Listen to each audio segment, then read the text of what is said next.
In a 2016 article written by Convenience Store Decisions, it is stated that a report by Grandview Research Incorporated has found that the ready-to-drink tea and coffee market is said to be worth $116 billion by 2024.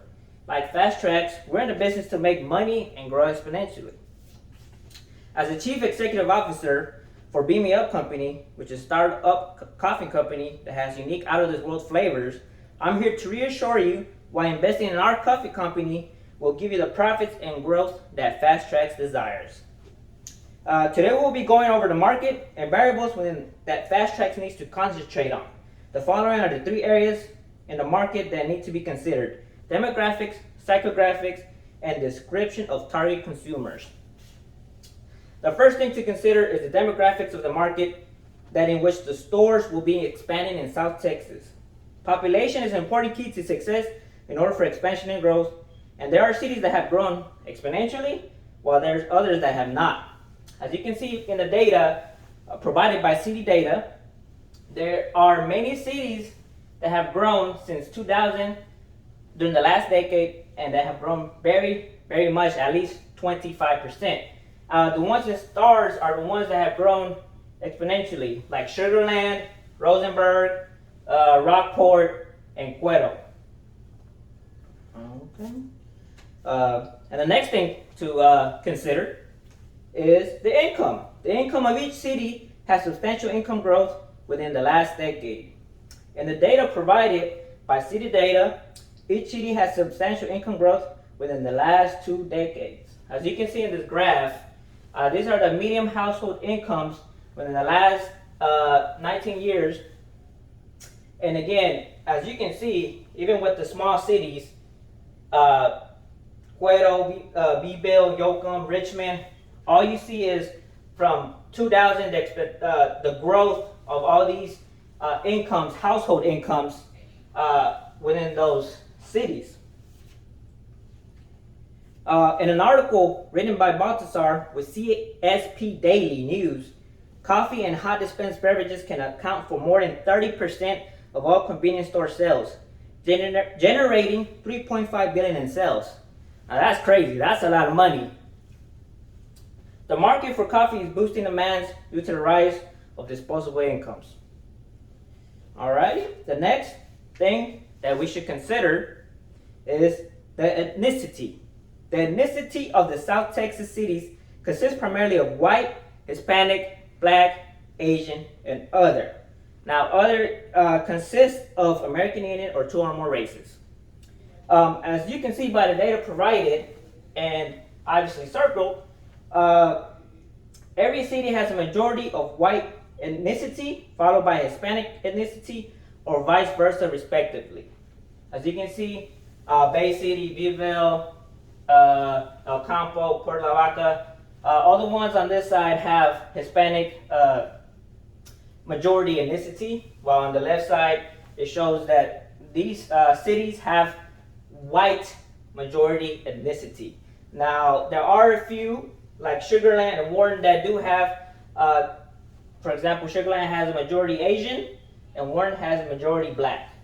But as you can see, white and Hispanic are the majority ethnicity when it comes to these South Texas cities.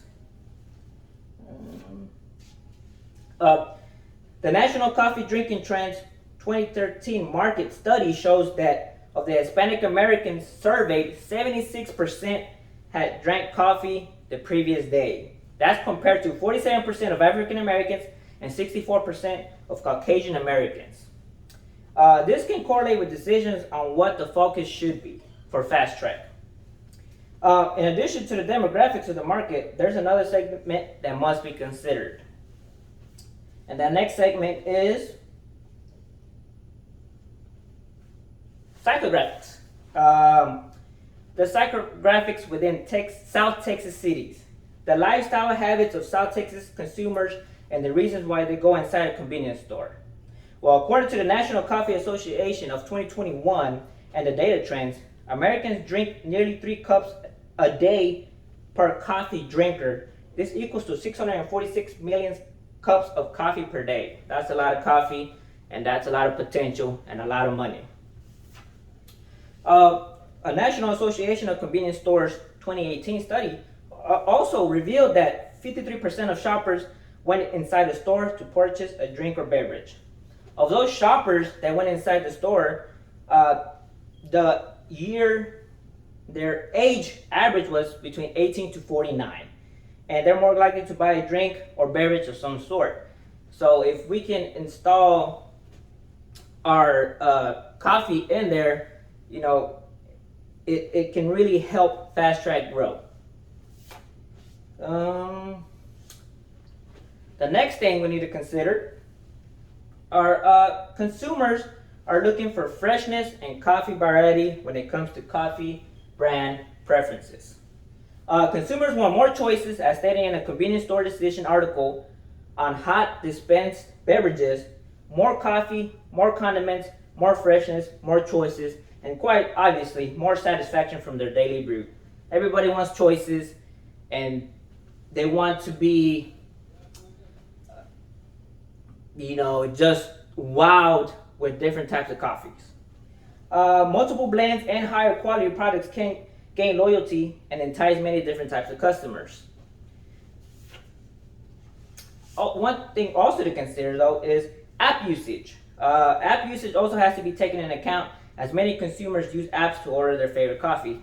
Nowadays, with technology and everybody uses their apps, everybody's on their phones, that's something we have to consider, that if we want sales, that maybe we want to create an app, use an app for their convenience, and then that way it'll entice them more to come to Fast Tracks. Next thing, when it comes to product preferences, most Americans prefer coffee over any other beverage.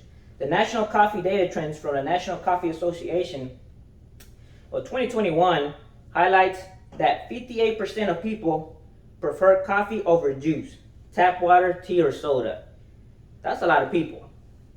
Also, the coffee products that are preferred are from a drip coffee maker, cup systems, and cold brewing. Now that we have gone over the psychographics, we can talk about my last suggestion, which is the next thing. My final suggestion focuses on the description of target consumers. Ideally, target Hispanic and white mid-income workers. Population of South Texas cities consists of primarily Hispanic and white. And according to the Statista, the population of Texas by race in 2019 was about 11.52 million Hispanic or Latino origin, while 11.92 million were of white ethnicity. Black or African American population was at 3.4 million, Asian population was at 1.43 million, and other races consisted of about 668,000 people.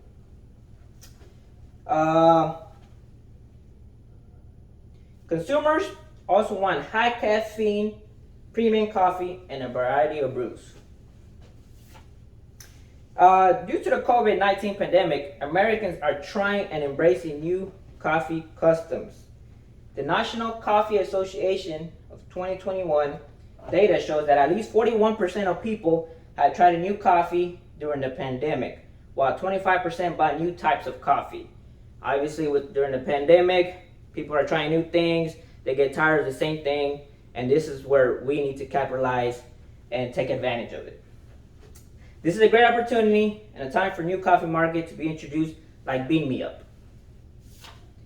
These three major points in the market that are needed for expansion in South Texas cities are crucial. Let's go over them once again. So next thing. The market variables that we need to take into consideration are, number one, the demographics of the market in which the stores will be expanding in South Texas. Number two, the psychographics within South Texas. And number three, the description of target consumers.